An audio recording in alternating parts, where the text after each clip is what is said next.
I've learned so much on this journey, man. It's like there's going to be ups and there's going to be downs. So you can't get caught up on either one. Cold today. When you're having the best season of your career, you think it's going to last forever, and that's all you're going to know. And that's usually when you get caught slipping. You stop doing what, got you to that point, and sooner or later, someone else is going to come and take you off that top spot. Welcome back, y'all. Today we got a new workout. Never done this one before. Even in my 12 years, still doing new workouts. So keeping me on my toes and adaptive. We should have waited to do our drills. Looks like we're just doing a couple steps out the blocks. It's day one in the blocks, so the season is around the corner. It's that time of the year, man. Getting ready for a new season. It's exciting stuff, but it's Friday, so everyone's a little hurt today, end of the week. So I don't know what you're gonna get, but gotta finish the week out strong. Right, so I only want to work one step. So we're gonna try to play with the resistance on here, so you guys, won't be able to naturally get away from the block too far.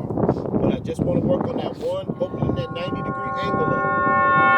Right. My whole career, I've never been a starter. And that was always my weak point, especially when I was younger and I had, I was the young skinny guy with the braids. My thing was always top end, coming back at the end. Like I'm a 6'1" sprinter, taller guy. And even in college, I was running people down and I never really got out like that. It wasn't terrible, but that wasn't my strong point. But we worked on it so much here at Star Athletics.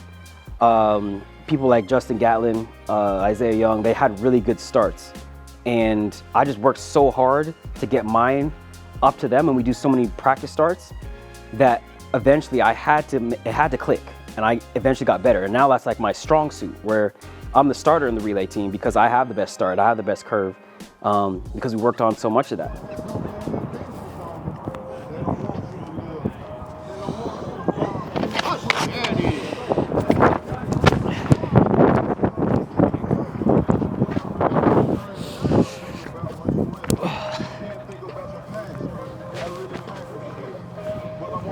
So now going into it, I'm one of the people he looks to set the example of what you're supposed to look like, because I've done it so many times that I know exactly where I'm supposed to go. I know my cues to make my body do a certain movement, and he's now challenging me to go even further, right? I got one of the best starts out there, but he's always trying to push it to see if I can get even lower, get even more aggressive, even more quicker turnover, just because we're trying to get to that mastery level, right?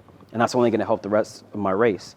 But it's just a crazy maturation process in the journey, seeing how my start has developed from a young age to year 12 now. And it's just, you see I got some grays in my hair, and I got that wisdom now that comes with it. But that's just part of the game, man. The more that you work at it, the more that you train hard, the more reps you put in, it starts to pay you back. If you're honest with it, you approach each practice like, okay, this is a growing opportunity for me, and you actually apply yourself. That's what yields over time. A lot of people want it overnight, and trust me, it did not happen overnight for me. It was very frustrating early in the years, getting clapped up at practice. People put distance on me out of the blocks, but I just kept staying with it. All right, eventually it will click. And I had some of my best years when I had my best starts. So that's something that I'm riding on, and I'm continuing to try and improve. But yeah, I've come a long way. Let me go get my water.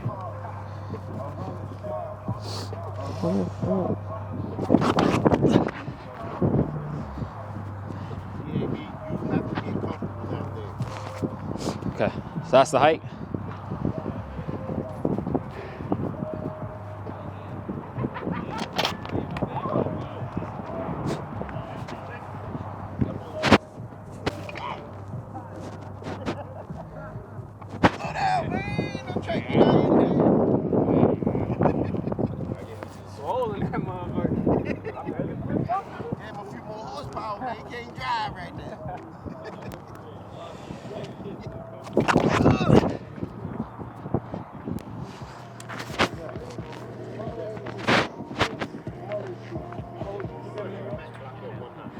How's that last one, Coach? That angle. That was good, but you can test lower. Even that last one? Damn. Is it shoulders or is it hip? It's the whole body. Okay. So is that still sweet spot height? It's lower than your sweet spot. Okay. But I want you lower than that, because if we're lower than that, we can get our muscles to respond in that area, right? Yeah. Now our sweet spot Goes a little bit lower. Okay. I can easily say that this is the most talented group I've trained with ever. And this is one of the most talented groups of all time that's been assembled. Like, if we're just being completely honest, like the stuff that our group has been able to accomplish is just ridiculous. And it's crazy because when I first came here, we were super talented. And then we went through a period where we were pretty light. And, you know, I was top dog for a little bit in the group. And, you know, I was the only one really that was running dime leagues and stuff like that. And I think it was like 2018 where I was the main one really holding it down. And then the year after is when we get, you know, Kenny Bednarik, Kyrie King, Sha'Carri Richardson. And then from there, it just kept piling on. Like, once we had success, added more people, and Nike just funneled us more and more people, and we became like the premier group where now like everyone's looking at us like, okay, if a meet's gonna be turned up, it's most likely one of us is in that meet, right? So it's just crazy to see the maturation process and really seeing how the group has blossomed. And now I'm the veteran guy. When I came in, I was fresh out of college. You know, I was a young 22-year-old, and now I'm 33, about to be 34 this year in May. And everyone looks at me and they give me the Kevin Hart meme, like I always say, they say, damn. Damn. But to me, I look at that as like a blessing and something to be proud of. It's like, yeah, I'm still here. And I've seen this group change so many times, so many talented people come in and out. And just in the sport in general, like the people that I'm going against, it's changed so much and there's been so much rotation. But I've remained me and just said, like, I got to be consistent in doing what I can do and stay at a high elite level. And then, you know, keep pushing myself to try and get even better. And now I look at my age as something that's like, yeah, I'm here because you earned that. And you've earned the right to still be around the best in the world. And don't take that for granted. And I don't look at myself like, oh, I should be graded on a curve because, you know, I'm older than these people. It's like, nah, like I still belong. I can still train with the best in the world. I have a measuring stick every day at practice where I can look at, you know, people who are getting medals, people who are breaking records, people who are running some of the fastest time in the world. I have them at my disposal every day in training, so I can measure myself against them. And I can see like, okay, if I'm able to keep up with these people and I can compete here and I'm stronger here and I can do this and then my strengths are good enough to compete with their strengths, or you know, like we trade off on our strengths and weaknesses, then it's like perfect. I know I'm right where I need to be, and I have that confirmation that I can still get it done. So.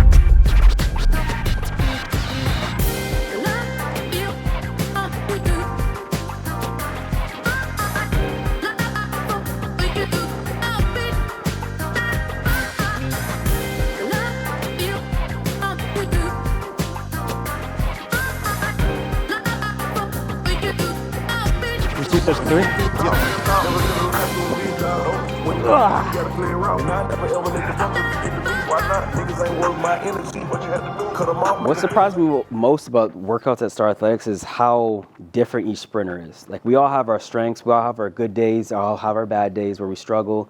And you would think, based on the final result, when you look at like, okay, what did each athlete run during the season? What medals did they get?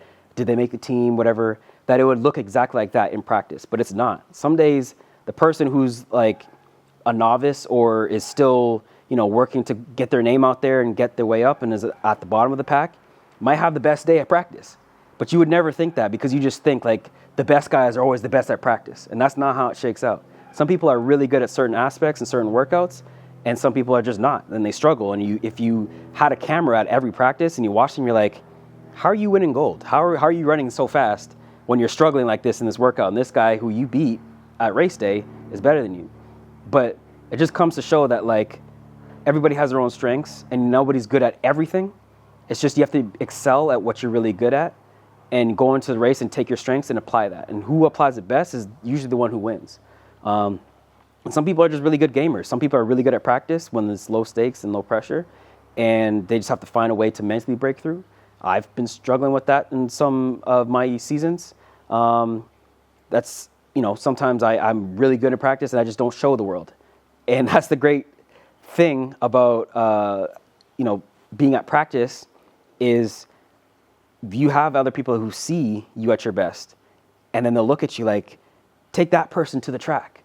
And they know the greatness in you, and they try to help you to bring it over. And I think every workout, you'll see some of that, where the best guys might struggle, or the best guys might show why they're the best, or it'll be really close. We'll go neck and neck, and we'll push each other, we'll challenge each other, we'll talk trash with each other. And that's just the environment that we build to create that success that the group has had. Hey man, no more spikes for the week. It's a good week. Solid training. It was a tough one. It's cold out. Coach said, nah, we ain't taking no breaks. Stay on schedule. And that's what we responded with. It hurt, body sore, but we finished with quality. I like that. Gotta love it.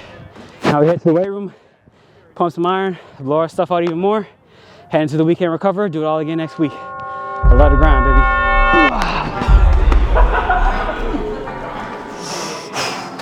I know I'm not doing that.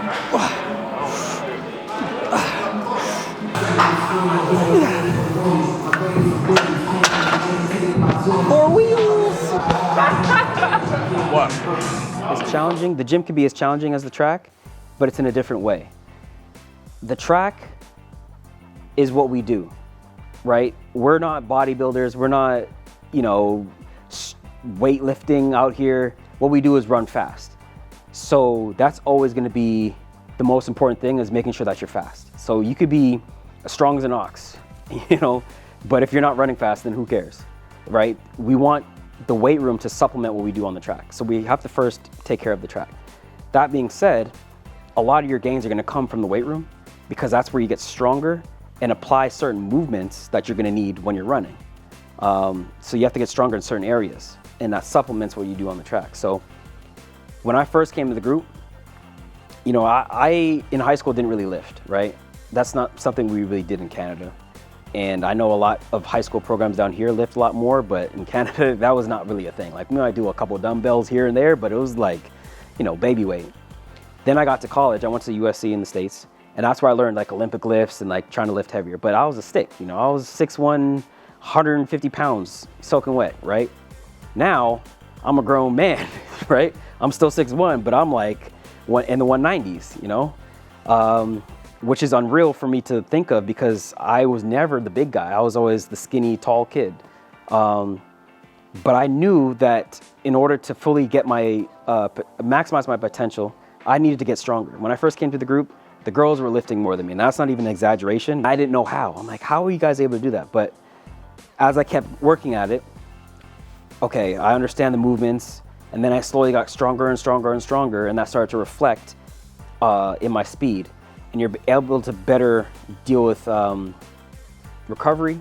You're better able to stave off injuries the stronger you are in certain muscle groups. So I've had to get stronger in many different ways, and it's not just like how much weight you lift, it's also your flexibility, your range of motion, all that plays a part in getting faster. So it's a different type of challenge when you get into the weight room.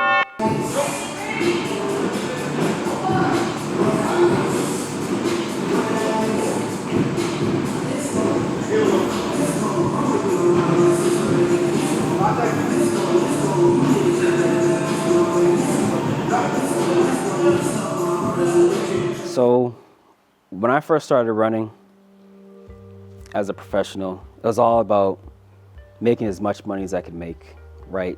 This is my career now. This is how am I going to feed myself? I was always looking at the contract like, oh my God, I can hit this bonus. I can make this amount of money. And it was crazy because like I ran from all my life for free, right? For free. I mean, I got a scholarship and whatnot, but like there was no NIL back when I was in college. So all that was just for the sake of keeping my scholarship and the love of the school. Then as I kept running, it became about legacy, right? So it wasn't so much about making so much money, even though obviously that's the main goal of being a professional, is like, this is your career. How do you sustain yourself? But I wanted to be one of the best in Canadian history. I wanted to build on my legacy.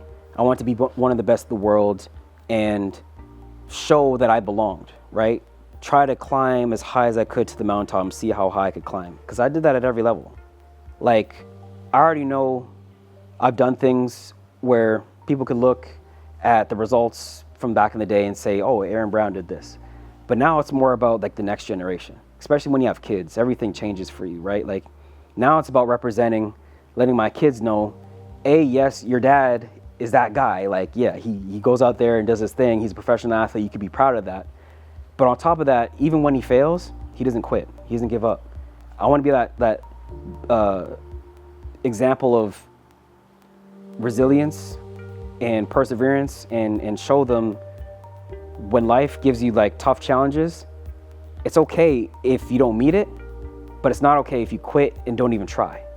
So even when I struggle and I have a bad race, I want to let them know that Daddy will be back. He's going to work harder. He's going to fix what he did wrong, and he's going to try again. So that when something like that happens to them, they're going to follow that and want to do the same thing. And that's not just for my kids. Obviously, they're the ones that I see and I'm working with the most, but that's for any young athlete who watches me and has been watching me over the years, has followed my career. That's the legacy I want to leave behind, right? When I was younger, it's all about, I want to be dominant, I want to be great, whatever. I want them to say great things about me. And true, yeah, like there's still a part of me that wants that, but it's bigger than that. It's about the message that you're sending. And I think that's the biggest maturation thing that's changed for me and why I'm still running to this day at this big age of almost 34 years old, running for 12 years.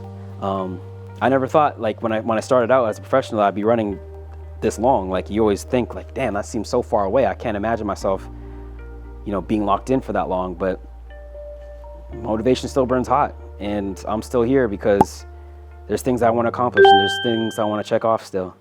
And I have way more reasons beyond myself for why.